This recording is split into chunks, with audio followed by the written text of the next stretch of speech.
sepak bola pemersatu bangsa. Jangan sampai terpecah belah. Kembali lagi di Sliding tackle.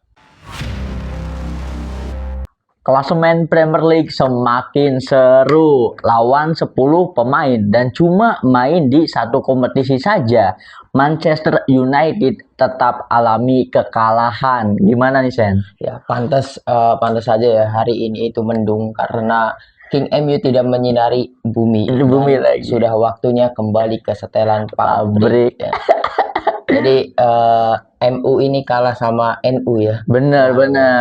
Padahal kalau di Indonesia itu MU selalu lebih dulu. Iya, ya. benar ya. NU yang paling terdepan. Malam kemarin malamnya NU ya. Iya, dan juga benar-benar dalam kekalahan Manchester United menghadapi Newcastle United ini banyak yang menyoroti, dan benar kata lu juga banyak fans Manchester United yang mengatakan jika kualitas dari bangku cadangan Manchester United-nya memang jelek banget. Iya, betul. Memang kualitasnya kurang bisa mengimbangi ya. Iya, dan juga benar-benar tidak seperti fans juga kaget kok bisa gitu. Sebelumnya kan walaupun melawan 11 pemain bisa membalikan keadaan, yang tadinya 2-1 bisa jadi 3-2 dan juga segala macam, ini malah dibalik jadi 2-1 gitu. Bener. Kan. Dan yang mencetak gol keduanya adalah anak didik atau pemain yang dulunya itu berlatih sepak bola atau belajar sepak bola di Akademi Manchester United kan. Wah, betul. Membobolnya itu. Yang membobol dari Newcastle-nya ya. Iya, dan itu kan salah satu yang dicap akan menjadi the next superstar di Manchester United. Dan benar, ternyata dia pindah aliran ke NU ya, bukan ke MU ya. Jadi dia sudah pindah aliran menggunakan kunut ya. Bener, ibaratnya tahlil ya. Tapi kalau menurut gue sendiri, Sen, secara permainan udah bagus sih kalau dari King MU. Jadi masih sama kayak King MU sebelum-sebelumnya, main tetap solid, agresif, apalagi tipenya ofensif. Karena beberapa kan Newcastle ini kan mainnya dia solid ya. Maksudnya pertahanannya itu nggak panik. Padahal kan ibaratnya di babak kedua pemain Newcastle kan udah di kartu merah, otomatis melawan 10 orang dong. Tetapi pertahanannya solid karena nggak panik. Dan beberapa kesempatan, baik itu tendangan jarak jauh dari Kobbie Mainoo apa segala macam, tapi memang diakui kiper dari Newcastle sendiri ya memang tampil bagus di pertandingan tersebut. Iya, dan juga menurut gua Manchester United itu sengaja kalah. Kenapa tuh? Karena sudah 7 minggu ya tidak ada jokes dari English Premier League. Karena semuanya tidak ada jokes sama sekali dari Liga Inggris gitu. Jadi dunia sepak bola itu terasa sepi. Makanya kita hibur dulu lah. Hibur dulu biar sekalinya kalah itu lebih lucu lagi kan. Iya, karena sudah 7 pertandingan ya udah kita kalahin 1. Dan juga kalau misalkan dilihat-lihat dari posisi klasemen ya Manchester United sih sudah aman untuk mengamankan zona Liga Champions. Iya, masih aman. Mereka kurang masuk akal untuk memperebutkan juara gelar Liga. Karena hasil pertandingan kemarin itu adalah semuanya big match ya. Karena iya, betul. Bukan big match tapi big six itu main semua dan hasilnya benar-benar mengejutkan. Di luar prediksi semua ya. Ini parah banget gitu, seperti yang tidak seperti diduga oleh para fans sepak bola, apalagi yang mantengin Premier League, di mana City berakhir imbang, Arsenal berhasil menang 1-0, kemudian ada juga Liverpool yang kalah. Itu ini Aston Villa dibantai. Dan dari sini juga kita sudah tahu yang tadinya Arsenal dan juga Manchester City beda poinnya 4 poin, sekarang Arsenal ngegas sedikit ya. Jadi beda poinnya itu 7, walaupun Manchester City masih menyimpan 1 pertandingan. Dalam artian kalau misalkan Manchester City memenangkan pertandingan tersebut, ya poinnya masih selisih 4. Betul, itu udah. Kalaupun mereka nanti menghadapi City di bulan ini kalah juga, mereka masih unggul 1 poin. 1 poin ibaratnya. Makanya meskipun menang tipis 1-0, tapi ini kemenangan yang penting bagi Arsenal ya sini. Iya, karena mereka bisa memperpanjang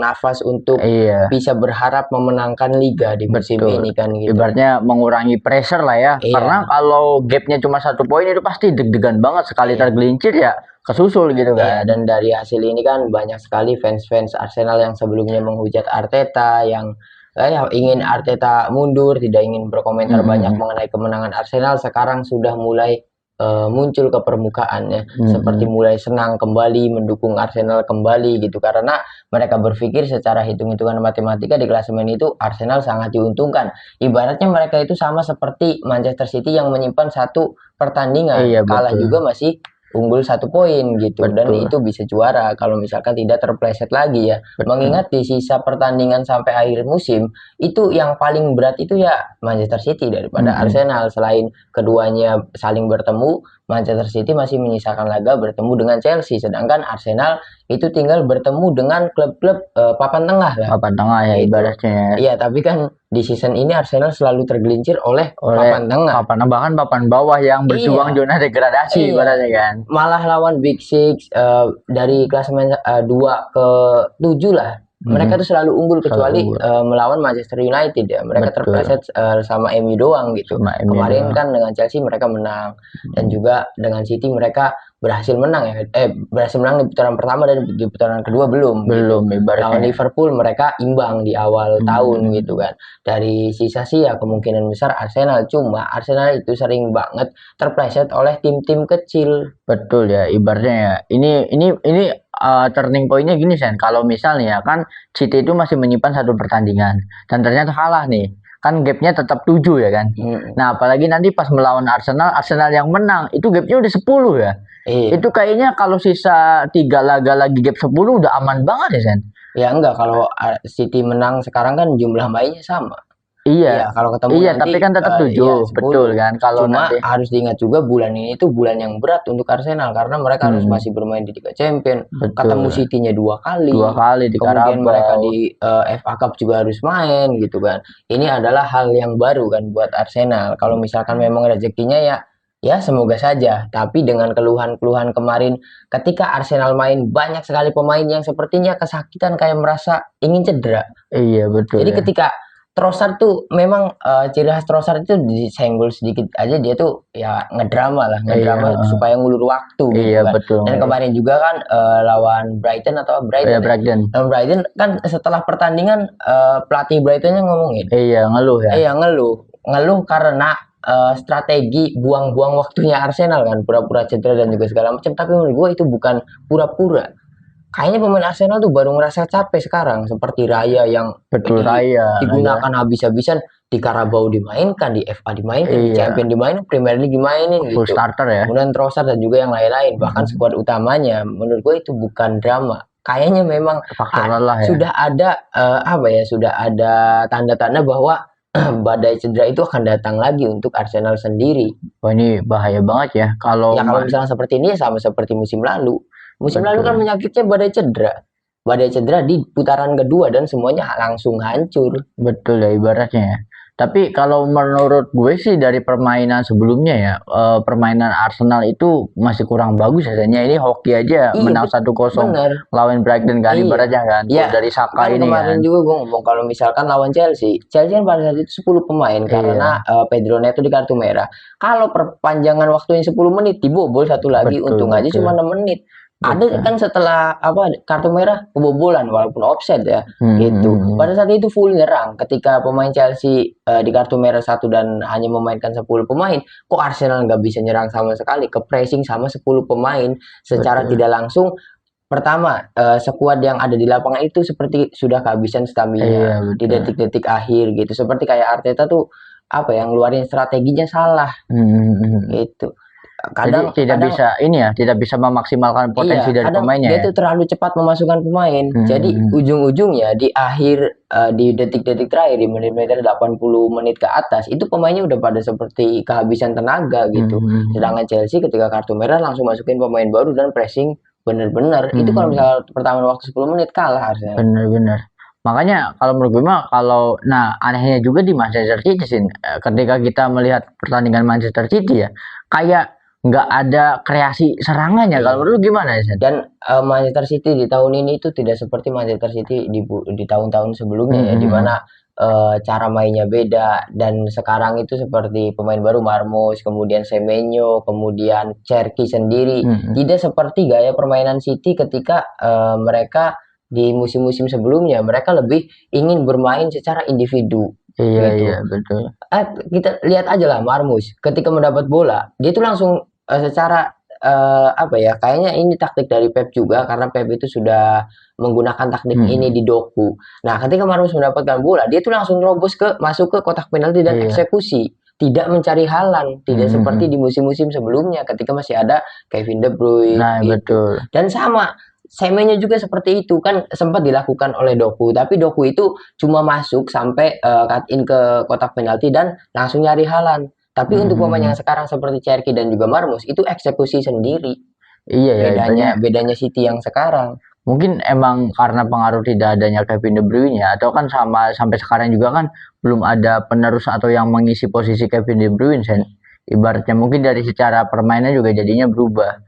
Mungkin karena menurut gua sekarang tuh klub-klub yang lain itu sudah bisa mengatasi pergerakan dari Haaland sendiri, apalagi apa ya, memakai striker tunggal itu sudah kuno menurut betul, di sepak bola modern sekarang, apalagi striker yang cuma nunggu bola ya, nggak bisa apa ya memanfaatkan skill ini.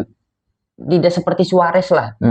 Betul. Itu susah. Betul. Kalau Suarez masih ada skill gocek-gocek. Iya, kalau Suarez bisa diposisiin jadi nomor 10, bisa di false 9. Tidak hanya striker murni kan. Striker murni kan seperti Torres, seperti Haaland. Kan itu benar-benar cuma nunggu bola. Iya, benar. Dan sekarang itu kan rawan banget offset. Dan sekarang kan kita tahu alasan mengapa banyak pemain yang tidak bisa apa ya menciptakan gol seperti Messi dan juga Ronaldo di musim-musim sebelumnya ketika mereka masih bermain di Eropa, karena sekarang peraturan gol itu susah banget sekarang. Offset ketika padahal pemain itu tidak mendapatkan bola dulu, kalau pemain ini tidak mendapatkan bola ya nggak offset. Iya, nggak offset. Sekarang mah dia offset, tidak megang bola, yang megang bola temennya nggak offset, terus gol itu tetap dianulir karena offset. Gitu. Justru itu mengurangi seni dari sepak bola itu sendiri ya. Iya, kalau gue ya. Sekarang sepak bola itu membosankan, benar. Dan ini kita mungkin kembali ngomongin MU ya. Nih, jika nanti di pertandingan selanjutnya seri ataupun kalah lagi, menurut gua nanti tagar carry out itu sudah ada. Nah, ini ada sesuatu yang menarik nih, Sen, karena banyak juga kan di fanspage kita yang komen gitu ya, jangan-jangan ini oleh jilid 2 ketika ada isu-isu permanen, setelah permanen justru malah melempem, dan akhirnya kan betting di game kemarin ya melawan Newcastle dan ternyata akhirnya kalah. Tapi kalau menurut gue ya, kalau emang bener fans MU ini nonton pertandingannya semalam itu, MU layak menang harusnya. Cuman karena mungkin faktor entah itu hokinya udah habis atau memang secara rezekinya Newcastle, karena gol kemenangan Newcastle itu kan serangan balik ya. Serangan balik karena sebelumnya emang yang ofensif itu gempuran dari Manchester United, Sen. Secara permainan kalau gue masih oke lah ya. Nah, ada satu hal yang dilupakan sama fans King MU ya, dimana di eranya Michael Carrick yang baru 8 pertandingan berikut semalam, Michael Carrick itu kembali membawa wibawa dari Manchester United. Wibawa yang dimaksud adalah ketika MU kalah itu janggal gitu. Karena ekspektasinya tuh menang mudah. Ketika kalah dikit kayak, wah apa ini kok bisa kalah gitu kan. Kan harusnya itu dari sisi positif, ya inilah kehebatannya Michael Carrick kan ibaratnya kan. Iya, kalau misalkan nanti di pertandingan selanjutnya menuai hasil seri ataupun kalah, itu berarti memang fans MU juga tolol ya. Mereka tidak mau bersabar, apa ya tidak mau bersabar aja. Ini Carrick itu masih berproses kan. Iya, betul. Apalagi sekarang Carrick itu tugasnya cuma satu, menjaga Manchester United agar tidak keluar dari zona Liga Champions gitu. Mungkin kedepannya ya karena memang Carrick sudah mulai apa ya mengkombinasikan formasi di mana Dalot dimainkan sebagai gelandang lagi dan juga segala macam, itu kan secara tidak langsung karena dia berpikir sudah santai, kita di musim ini targetnya sudah di zona Liga Champions saja, tidak seperti di sebelum-sebelum. Kenapa di 7 pertandingan terakhir mereka ngotot? Karena mereka harus naik dari posisi 7 untuk merebut zona Liga Champions, makanya mereka mainnya ngotot. Sekarang udah di posisi 3 dan poinnya itu aman menurut karena hanya berbeda 3 poin dengan di bawahnya kan. Dengan Aston Villa sama emang. 5-1 kan, tapi dengan posisi 5 dan juga 6 Chelsea dan juga Liverpool yang memiliki 48 poin, masih memiliki 3 poin. Nah, secara hitung-hitungan matematika ya Manchester United kemungkinan ya aman di 4 besar terus hingga akhir musim gitu. Bener ya. Ya justru ini ibaratnya kan ini bukti bahwa Carrick itu punya strategi ya, karena kan secara line up juga kan semalam udah beda apa segala macam kan. Kalau menurut gue ya secara permainan emang udah bagus karena ya apa ya banyak serang kecuali ya kalau ke pressing apa segala macam karena di Manchester United sendiri serangan-serangannya tuh agak banyak. Justru kita harus applause ya pada penampilannya Ramsdale ya, kiper Newcastle. Itu udah hebat banget. Bahkan ketika Newcastle di babak pertama pertambahan waktu mendapatkan penalti, ya kan ibaratnya kan nggak lama setelah itu kan langsung dibalas juga lewat tendangan bebas yang dieksekusi sama Casemiro kan. Itu kan mentalitas untuk mengejarnya ada. Nah ternyata di babak kedua tidak menemui kebuntuan gitu Sen. Iya, yang disayangkan kan 45 menit main melawan 10 pemain tidak menciptakan gol lagi gitu. Ya kita lihat saja di menurut gua jangan keluarkan tagar Carrick out dulu sampai akhir musim ini jika memang Carrick bisa bertahan di zona Liga Champions, apalagi ada kemungkinan yang paling dekat itu tidak menyusul Arsenal tapi menggusur posisi 2 betul, ada chance ya Manchester United gitu. Kalau misalkan memang bisa, kalau misalkan fans mendesak Carrick untuk out ya berarti ini memang fans MU-nya aja yang ingin menjadikan MU sebagai jokes setiap minggunya. Yang bego ya karena gini Sen, fans MU itu lebih baik percaya proses sama pelatih baru. Ketika pelatih baru awal debut kalah, itu mentoleransi. Wah nggak apa-apa namanya juga masih baru. Tapi ketika Michael Carrick ibaratnya kan 7 pertandingan unbeaten ya, cuma 1 kali seri, 1 kali kalah langsung dipanis gitu kan. Langsung out nggak layak.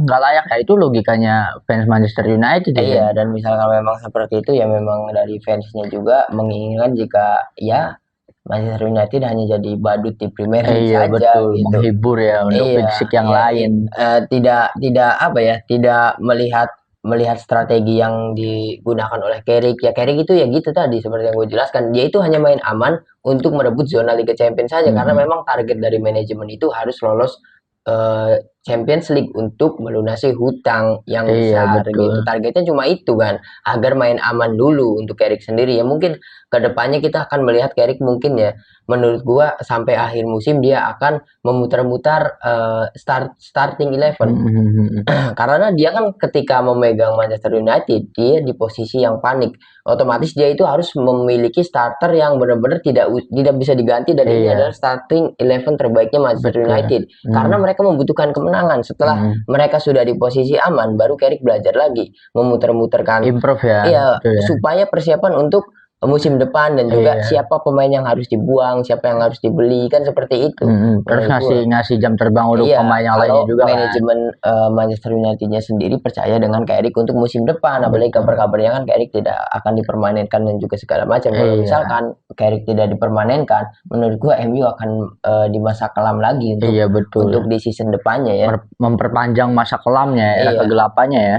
Mungkin kita lanjut karena ini masih berkaitan dengan Manchester United. Ada apa Jadi nih? ini adalah beritanya, ini berasal dari legendnya Manchester United ya, yaitu Paul Scholes. Paul Scholes menyebut tak ada yang layak juara Premier League. Dia berkata lebih baik trofinya tak dibagikan. Waduh, ini lagi-lagi statement kerasnya dari legend MU ya.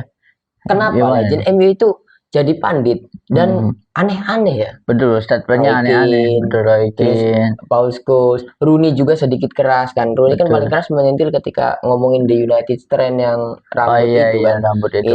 Rooney kan yang pertama ngomong dia tidak peduli dan segala macam. Jadi legend-legend MU ini apa ya? Jadi pandit-pandit yang musuh masyarakat gitu. Bener, karena mungkin kalau menurut gue mah gini Sen, karena pandit-pandit itu kan kita sambil lihat klasemen juga boleh sih.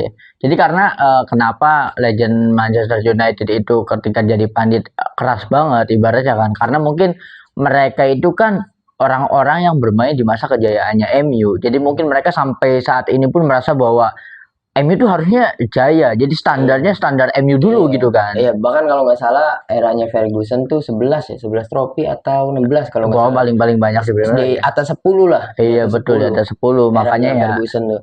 kayak kayak ngerasa dia itu punya apa ya, punya statement yang valid untuk mengomentari Premier League karena bawa-bawa sejarah mereka dulu Iya, gitu Sen. jadi nanti ketika di counter, kau punya berapa Nah poin itu itu seperti dia, itu ya. bener Nah, bener. kalau omongan Scholes kan dia berstatement jika sebelumnya juga kan Roy Keane yang ngomong ya, jika Mm-mm. Arsenal menjuarai Premier League musim ini itu adalah juara yang tidak tidak paling tidak pantas Iya, baru juara katanya paling tidak untuk layak untuk paling juara layak. ya. Kemudian Scholes juga ngomongin hal yang sama. Intinya kan Hmm. sama seperti itu. Intinya bahkan Scholes mah lebih meluas lagi ya. Tidak ada yang pantas dari semua klub yang ada di Premier League sekarang gitu. Nah, dari semua klub Premier League yang memiliki chance juara ataupun siapapun, menurut lu Hmm. siapa yang pantas di musim ini untuk menjadi juara? Jujur kalau masalah dari segi gameplay, dari segi permainan, gue sekarang agak setuju sih Sen, sama statementnya Roy Keane sama Hmm. statementnya School. Bahkan Arne Slot sendiri kan pernah mengungkapkan sebuah statement yang menarik tuh Sen. Ibaratnya kayak saya jujur kurang suka dengan permainan Premier League Oh saat iya, iya. ini.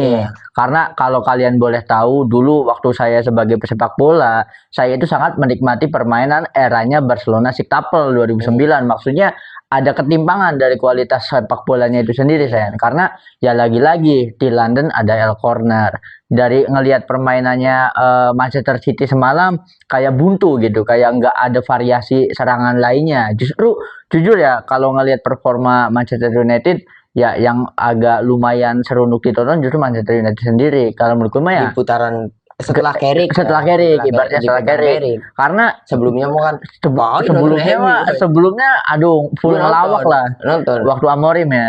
Ya enggak Amorim ini semenjak Harry Maguire banyak tingkahnya. Iya, Kan lucu. karena lucu apalagi waktu ada Andre Onana kan. Iya. Kita kan ekspektasinya mau kebobolan berapa lagi nih ngeliat Hmm. MU. Tapi kalau menurut gue mah jujur ya, jadi ini tuh valid tapi karena bukan salah klub, tapi mungkin karena menyeluruh ya mayoritas dari klub-klub yang ada di Premier League memang mungkin sedang mengalami kebuntuan sistem atau kebuntuan taktik sehingga cara mainnya kayak ngandelin set piece, ngandelin corner, apa segala macam kayak skill individu kurang, kayak dribble kurang. Mungkin kalau kita lihat zaman dulu ada pemain sekelas Eden Hazard, ada Drogba, ada Torres, ada Luis Nani apa segala macam. Jadi skillful tuh tetap ada. Kalau sekarang tuh kayak monoton gitu Sen. Kayak semua nama tuh hampir memiliki kualitas yang sama gitu. Iya, kalau misalkan kita ngomongin juara, juara itu harusnya yang paling mendominasi ya. Harusnya. Nah, bener juga dari kita ambil 6 besar saja lah. Iya. Ada Arsenal, Manchester City, Manchester United, Aston Villa, Chelsea, sama Liverpool. Tottenham nggak tahu mana yang mendominasi ya. Dari ke-6 besar ini ya, memang benar tidak ada yang mendominasi. Tidak ada. Satu klub dari 6 klub terbesar ini yang 6 besar di klasemen tidak ada satupun yang mendominasi Premier League. Memang Arsenal menjadi pemuncak klasemen, tapi dari cara bermain, hasil pertandingannya selama season ini itu benar-benar bukan tim yang mendominasi gitu di Premier League-nya. Tapi ini juga menjadi bahan perdebatan di mana ke-6 wakil Inggris lolos semua tanpa playoff kan. Nah, ini apakah jangan-jangan bukan tanpa playoff, lolos semua. Lolos semua, kan betul. Ibaratnya apakah ini karena beda ya ketika main di Premier League dan mode Eropa apakah beda? Kan gue juga bingung ya. Tadi kan lu bilang tuh kalau misalkan masalah gameplay dan juga segala macam ini bukan masalah klubnya. Menurut gua ini masalah sistem dari sepak bola yang sekarang di mana UEFA Champions League dari UEFA-nya sendiri sekarang Champions League harus ada 48 tim, lebih sering bermain dan juga segala macam. Ini menurut gua sebuah sistem baru di sepak bola yang memang perlu beradaptasi.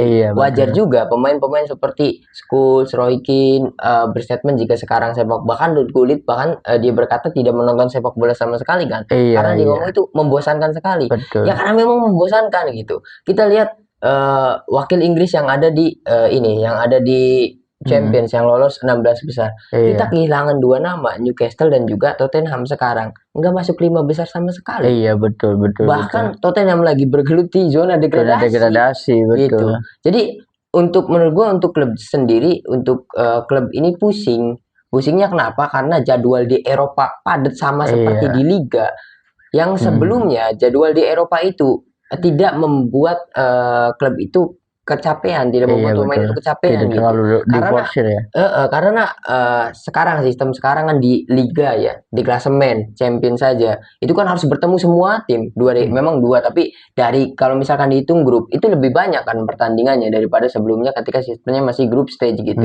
Nah, tiap klub itu memiliki lebih dari 10 pertandingan untuk di Liga Champions di fase grupnya sendiri atau di klasemennya sendiri gitu. Mau tidak mau, klub itu harus memilih. Iya, harus fokus kemana? Prioritasnya gitu. kemana? Kalau all out kemana? Kalau dulu, ketika tadi kan Arne Slot, ketika Barca Sixtuple ya iyalah Barca mendominasi Eropa, mendominasi Spanyol, bahkan mendominasi dunia kan. Itu betul. Yang namanya juara itu harus mendominasi kan. Gitu. Dan sekarang kan aneh banget ya, sudah dimulai di musim yang sebelumnya ketika Spurs menjuarai Europa League. Masa klub yang peringkatnya 14 di Liga menjuarai Europa League? Berarti ini ibaratnya lebih ke mau prioritasnya kemana. Ketika prioritasnya ke Europa League kayak Spurs ya, ibaratnya yang dikorbankan ini Premier League-nya, sehingga kan kualitas permain di Premier League menurun. Ya mungkin apalagi perwakilan dari Premier League ada 6 biasanya. Ya mungkin itulah mengapa, karena udah nggak jadi fokus utama lagi untuk Premier League, jadi lebih fokusnya betting ke Europa League-nya gitu kan, Europa League-nya. Iya, dan juga memang sekarang tuh seperti itu, mereka tuh masih memiliki harapan di Champions. Jadi di liganya tuh leha-leha. Iya, seperti Liverpool sekarang, mereka tuh benar-benar fokus di Liga Champions, di Premier League-nya tuh mereka untung-untungan aja gitu. Dan mereka itu berpikir lebih masuk akal, masuk Liga Champions musim depan itu menjuarai Liga Champions di musim ini daripada harus masuk 4 besar di Liga Inggris, padahal itu lebih sulit gitu. Betul. Ibaratnya makanya efek negatifnya liganya sendiri nggak kompetitif ya. Iya, jadinya nggak kompetitif sama sekali, jadi lucu. Bener, makanya kalau lu tadi bilang di antara 6 besar klasemen IPL siapa yang paling pantas untuk juara ya, kan emang terbukti tidak ada yang mendominasi. Banyak ini siapa yang paling konsisten dan siapa yang nggak banyak kepleset aja yang juara kan. Kalau dulu di eranya Sixtuple Barcelona 2009 itu tuh juara adalah best of the best ya, terbaik dari yang terbaik. Kalau yang sekarang itu best of the worst kayaknya, terbaik dari yang terburuk gitu. Jadi dia itu juara karena yang lainnya lebih busuk semua gitu kan. Dia itu juara karena dia tidak mengalami badai cedera. Iya, betul. Dia tidak mengalami kelelahan. Dia yang paling santai. Tapi MU yang paling santai aja enggak. Ternyata klasemen kan gitu. Jadi benar-benar memang liganya membosankan. Bener omongan Schools, menurut gua omongan Schools ini kan akibat statement ini kan yang terpancing tentu saja fans Arsenal, karena sekarang fans Arsenal mau mencaki kelas. Menurut gua itu bukan nyudutin Arsenal Schoolsnya sendiri. Kalau Roy Keane jelas menyebut Arsenal ya. Kalau School itu bukan mengkritik Arsenal jika Arsenal juara. Menurut gue lebih mengkritik sistem UEFA-nya sendiri yang liganya kacau. Liganya sendiri. Sekarang apalagi kan banyak sekali ya sebelum regulasi Liga Champions sekarang kan sistemnya klasemen baru di musim sekarang gitu. Nah, sebelumnya kan ketika ada UEFA Nation League di Eropa gitu, itu pemain-pemain seperti Thomas Muller, Sergio Busquets sudah mengeluh gitu. Ini ditambah UEFA Champions League seperti ini, apalagi nanti Piala Dunia kan sekarang 48 negara, tambah ribet lagi. Iya betul ya, benar. Terlalu diforsir ya dari sepak bolanya sendiri ya. Ya mungkin kalau misalkan siapa yang pantas untuk menjuarai Arsenal musim ini ya menjuarai Premier League di musim ini ya udahlah kasihin aja ke Arsenal. Mungkin ya dia akan juara sebagai tim best of the worst. Tapi kasihan juga pasti ketika ya belum juara aja udah diomong oleh Roy Keane gitu, apalagi kalau udah juara gitu. Betul pasti nanti ketika fans Arsenal akhirnya juara dan juga segala macam itu dikontra, percuma juara di musim yang tidak kompetitif, di musim yang membosankan. Kasihan juga kayak ini waktu bayar Sixtuple di era Covid ya, karena pemain yang lain pada sakit aja ibaratnya kan, bayar sendiri yang mulus-mulus aja kan ibaratnya. Ibaratnya Sixtuple di Liga Jerman mah itu pakai setengah tenaga lah. Treble-nya kan ada DFB Pokal ya, Bundesliga sama satunya gue lupa. Itunya kan itu nge-cheat bayar, pasti dimenangin bayar semua. Kalau serius treble lokalnya tuh nggak ada saingan sama sekali. Kalau di Spanyol itu masih ada Atletico, Barca, kemudian ada Madrid, kadang ada kalau nggak Sociedad itu Villarreal. Kuda hitam itu 4 masih ada yang bikin big match gitu. Kalau di ini kan di Bundesliga kan ya Borussia Dortmund kan anggot-anggotan. Kalau lagi bagus-bagus, bagus-bagus. Kalau semusim jelek banget. Jelek banget, betul. Dapat chance juara juga malah kalah pertandingan terakhir kayak gitu kan. Ibaratnya. Tapi kalau menurut gue mah ya kualitas sepak bola sekarang menurun itu kayak imbas yang tidak terasa sama ini talentanya Brazil, ada kaitannya Sen. Kalau menurut gue mah karena dulu itu kan skillful, bakat kan ibaratnya orang Brazil itu dari bocah udah pada main. Jadi kalau ngomongin bakat ya di Brazil, negara sepak bola itu ya, dari kampung aja kan minimal itu jago main bola, dan yang diambil itu yang paling jago gitu kan. Dari kecilnya aja itu karena potensinya besar, bakatnya besar sehingga dia menjadi pemain bola. Nah, dengan sistem yang seperti ini kalau menurut gue ya seakan-akan sekarang itu bukan pertarungan talenta, bukan pertarungan bakat, kayak minimal lu fit, punya badan bagus, latihan udah itu jadi pemain bola. Jadi nggak kayak dulu itu seleksi alamnya lebih ketat lagi Sen. Siapa yang paling jago ya itu dia yang main bola. Kalau sekarang tuh kayak karena bisa dipelajari jadi siapa aja bisa jadi pemain bola kan. Terus juga karena sistem juga misalnya ada pemain Brazil yang jadi andalan di klub terbesar di Eropa lah, entah itu di Madrid seperti Vini atau dimanapun, dia bisa diandalkan nih, main itu bagus, ketika dia main pasti menang. Tapi pelatih tuh mikir, waduh minggu depan kita harus main di Champions, minggu depan kita harus main di kompetisi lokal dan makanya jadi ketika harusnya dia bisa bermain selama 90 menit karena nanti 3 hari setelahnya harus bermain di Liga Champions, dia harus ditarik langsung. Itu menurunkan performa yang tadinya dia itu harus menjadi bintang, sama seperti banyak sekali kejadian ketika di Arsenal ya. Eze sudah mencetak 2 gol, ingin ngejar hat-trick, ditarik sama Arteta. Madueke sudah mencetak 2 gol, ditarik Arteta. Gyökeres udah nyetak 2 gol, ditarik Arteta. Orang kan berpikir, oh Arteta kok masih seperti itu dengan ini, padahal kalau misalkan dia bisa hat-trick itu akan booster lah, jadi booster untuk semangat dan adrenalin di next match-nya. Tapi kan yang orang tidak sadari, Arteta berpikir Gyökeres kalau misalkan mau nyetak hat-trick takutnya gegabah cedera, bukan karena egois, karena Gyökeres, Madueke, Eze itu harus bermain 3 hari lagi di pertandingan penting juga di Liga Champions gitu. Bukan karena Arteta tuh nanti pemainnya egois tarik gitu, bukan seperti itu, karena memang jadwalnya yang padat. Betul ya, apalagi ibaratnya kan bener sih, jadwal klub, jadwal negara juga kan emang bener padat juga. Apalagi pelatih kan, bener-bener pelatih itu kan kasihan banget. Pemain lagi bagus cedera, disalahin sama manajemen. Betul. Ya karena pertama kontraknya tidak sebanding karena cedera, plus biaya tambahan untuk rawat di rumah sakit. Di rumah sakit. Itu kan pelatih itu bukan karena dulu ketika Messi sudah mencetak 3 ya sama Pep sama Enrique terus main Messi mau cetak 5 gol, cetak 4 gol. Kalau sekarang kan lebih ini lagi, lebih ketat lagi. Pelatih tuh mikirnya kalau misalkan dia cedera, dia tuh pemain kunci, nggak ada gantinya lagi. Itu apalagi Arsenal di musim-musim sebelumnya ya karena badai cedera, dan itu adalah menurut gue itu satu-satunya hal yang membuat Arsenal gagal juara di musim kemarin. Berarti ibaratnya kalau kita ngomongin performa pemain sekarang gampang cedera, itu relate sama kondisi badan manusianya sendiri ya. Kalau ibaratnya generasi 90-an, generasi 80-an itu kan memang fisiknya kuat-kuat juga ya. Dan lebih keras ya. Lebih keras. Justru kenapa zaman dulu itu banyak striker mematikan? Karena striker hebat itu kan lahir dari back yang monster ya. Karena zaman dulu backnya monster. Tackle-nya itu tackle di luar akal lah, kayak inget gak yang tackle Messi yang ankle-nya bahkan sampai keputer kan? Yang ibaratnya semua dunia takut, wah ini akhir dari perjalanan Messi. Nggak selang berapa bulan doang udah bisa bangkit lagi karena memang fisik zaman dulu udah bagus. Apakah mungkin ini pertama dari gaya hidup, kedua dari emang perkembangan zamannya. Mungkin kalau pemain zaman dulu belum kenal gadget kan, gabut-gabut main bola sehingga lebih fit. Kalau sekarang kan ya kayak kita lah, ada istilah mager, ada main sosmed lah, kayak pola makan apa segala macam nggak bisa dijaga. Mungkin itu ya faktor kenapa gampang cedera ya. Harusnya jadi bukan gampang cedera. Messi itu kan sering cedera, Ronaldo sering cedera. Yang menjadi keunggulannya mereka berdua recovery-nya cepat. Tidak sampai cedera itu 1 musim. Walaupun cedera parah paling cuma 2 bulan. 2 bulan itu udah paling lama. Cuma 1 bulan udah langsung merumput lagi. Sekarang cedera langsung sampai akhir musim. Sampai akhir musim. Pertama, harusnya kemajuan zaman itu membuat teknologi medis lebih bagus.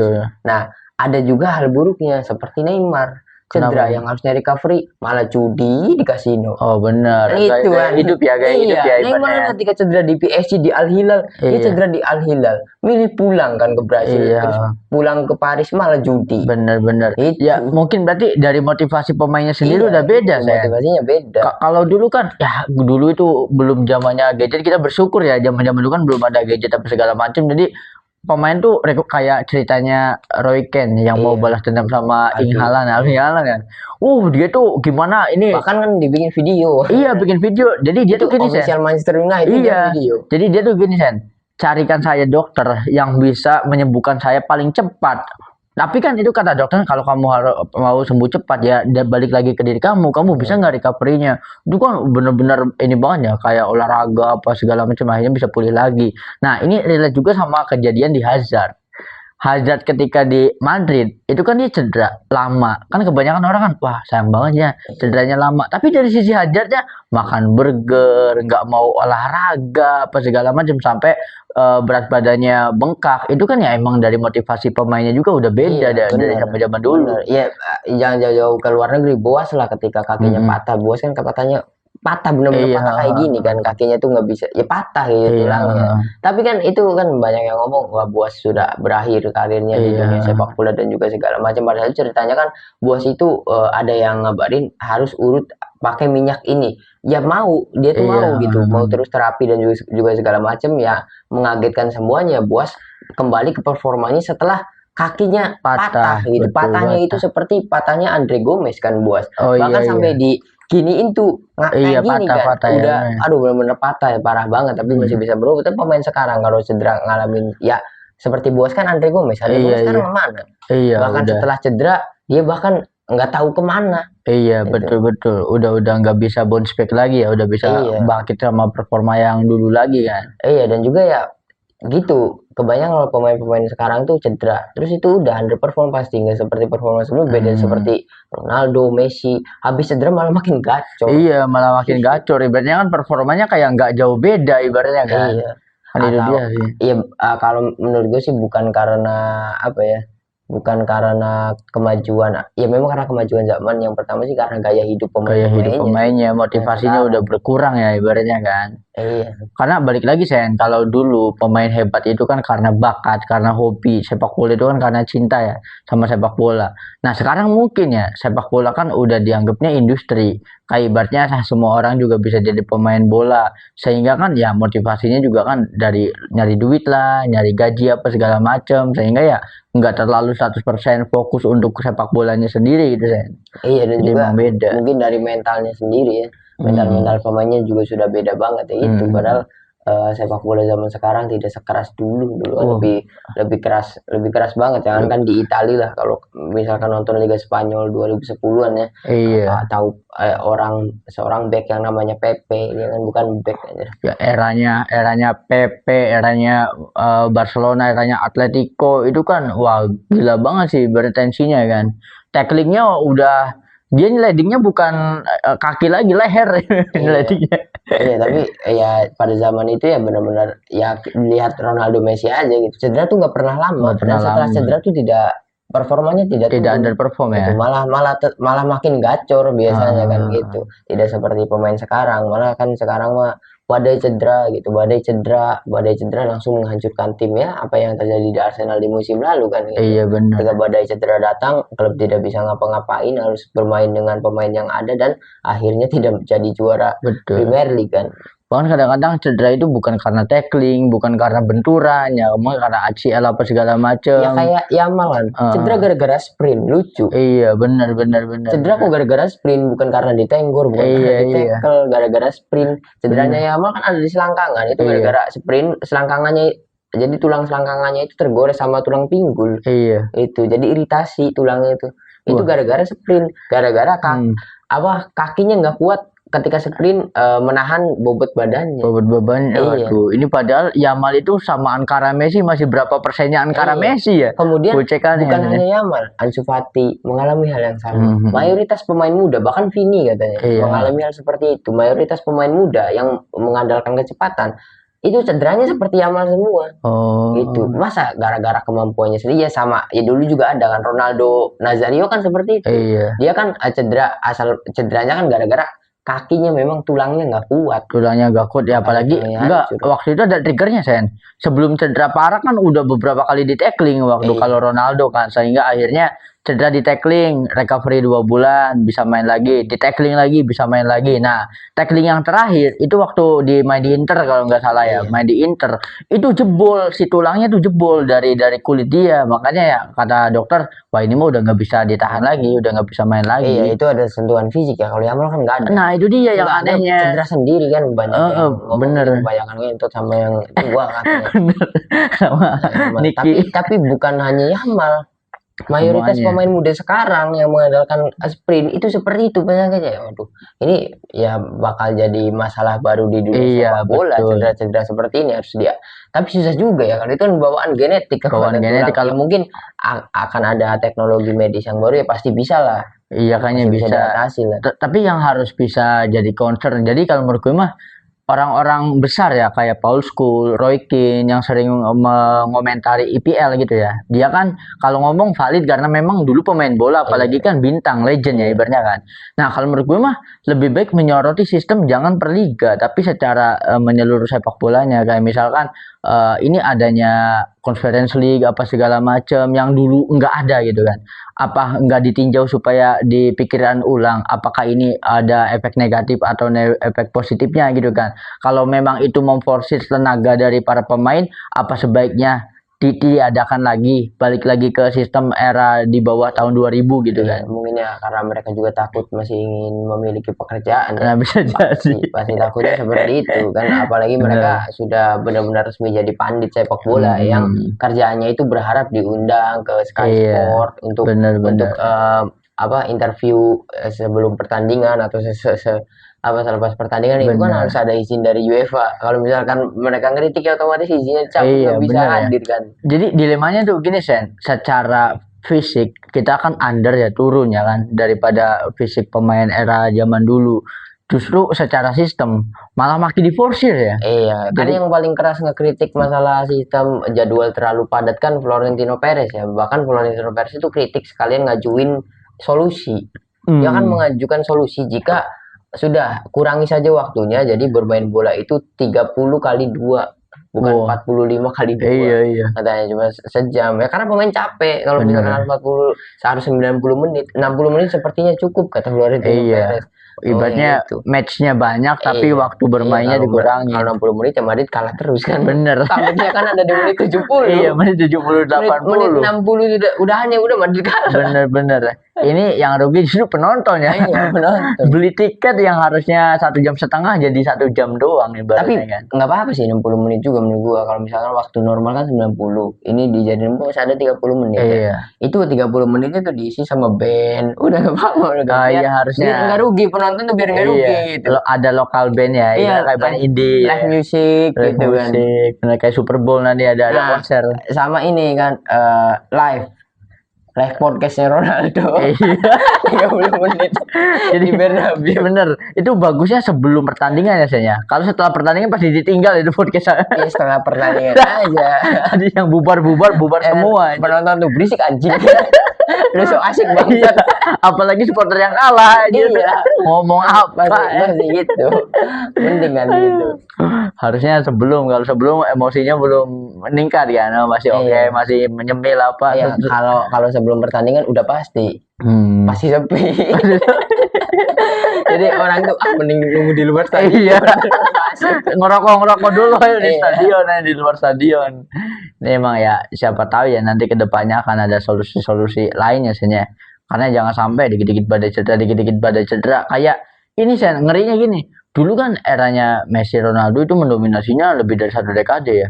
Sekarang kan ketika Ronaldo 2006 kan debut. Messi 2006 Ronaldo. Iya Ronaldo, kalau Messi 2028. 2008. Messi 2008 ya. Kan ibaratnya mendominasi lebih dari hitungnya Ronaldo aja lah 2006. Kan 20 tahun. Iya 20 tahun kan. Mau tidak mau ya Ronaldo Messi masih mendominasi sepak bola sampai sekarang. Masih jadi highlight. Pencetak gol aja masih berani diadu sama yang muda. Nah, justru gini Sen. Enggak, Messi 2006, Ronaldo 2004. Apa iya? kan Messi juga udah debut di Piala Dunia 2006. Iya, Video klipnya Waka Waka.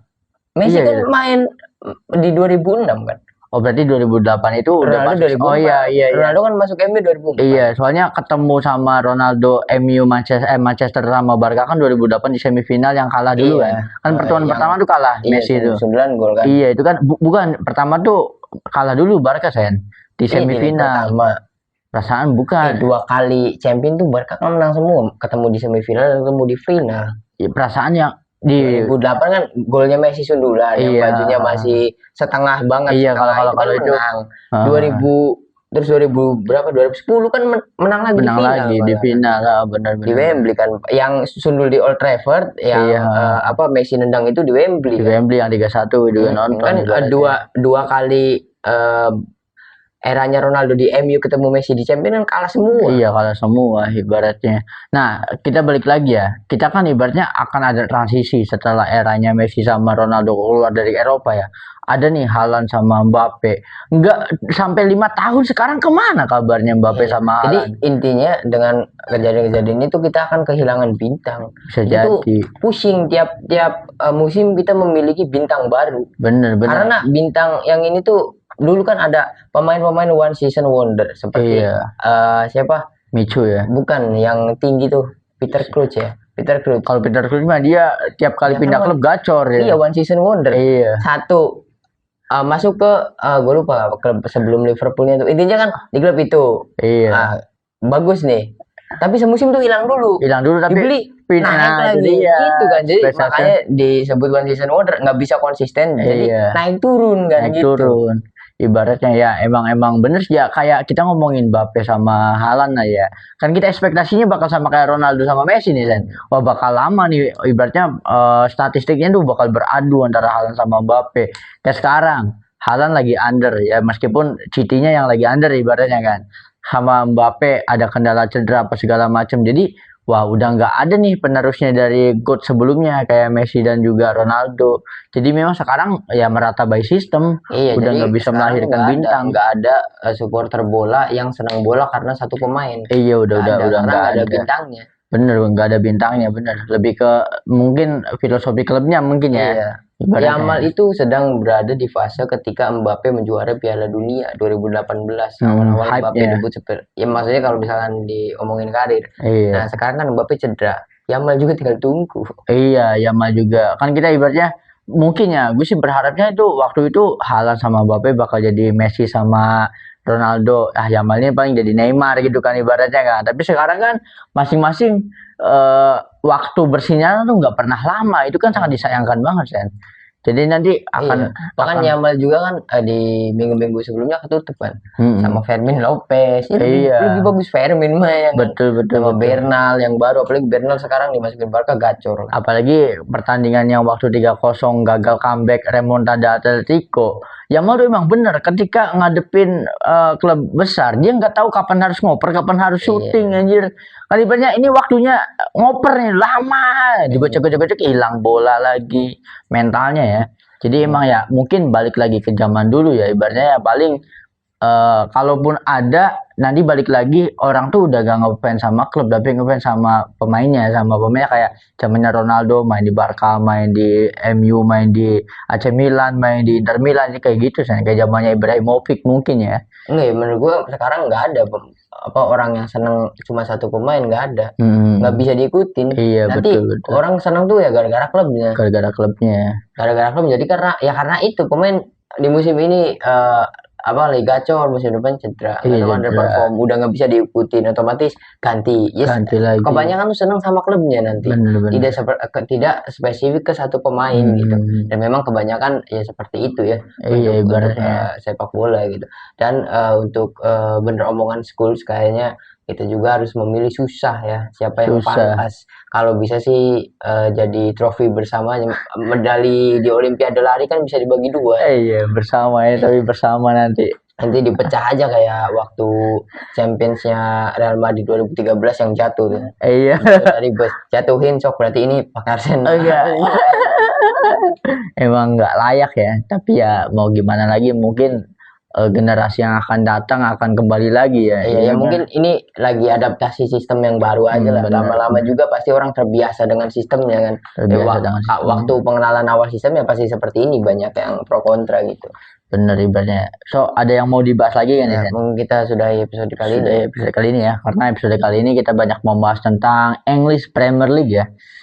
So buat teman-teman jangan lupa kalau kalian punya mau sharing pengalaman pribadi seputar sepak bola, atau kalian mau debat ini apa yang sudah kita bahas, atau kalian punya argumen sendiri, kalian boleh drop di kolom komentar. So thank you banget yang udah nonton episode kali ini sampai habis. Jangan lupa buat komen, like, share, dan juga subscribe tentunya. Sampai jumpa di episode selanjutnya.